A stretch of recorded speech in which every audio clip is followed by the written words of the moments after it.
I'm sure a lot of your clients, even though some of the research you're doing is qualitative, they want quantitative numbers to come out of that qualitative research. So as you sort of move from that continuum from the very, very qualitative research into sort of the survey world and being able to sort of potentially attach some quantitative data to it. So can you explain to a lot of people in the audience may not understand the difference between qualitative and quantitative research and the fact that there's sort of even an in-between where they merge together. So any thoughts as to how people should think about that if they're sort of itching for quantitative numbers, but probably would benefit from qualitative data as well. So how would you recommend that people think about research in general when it comes to qualitative versus quantitative?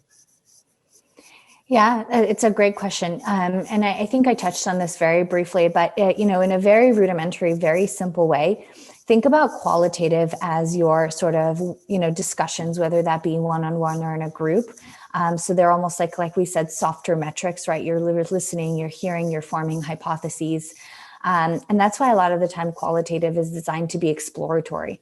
So if you don't know where to start, if you're trying to form a hypothesis, you really need to understand the situation better. Qualitative is typically your best foot forward, right? And then once you need to apply some numbers to it, we call it validation. That's when you start to go into the quantitative. And that's really, getting some rigor, getting some numbers behind it to say, is this hypothesis right? Or was it what we call an N of one, right? An outlier. And our typical sort of approach is we try not to do anything without quantitative is the truth of it, right? Because that's too lackadaisical and it's just not reliable in today's day and age, especially as culture has fragmented and we all sort of live in our own microcosm. So as much as we love qualitative, again, in our own way, in our sort of unorthodox way, the quantitative behind it is immeasurably valuable. So I will say that straight off the bat. Holland, I don't know if you have anything to add to that. Another way to think about it as well. So that was completely accurate. And I think a lot of times, we do qual to kind of start and better understand. And then we do quant to validate that, right? Was this kind of an actual fact?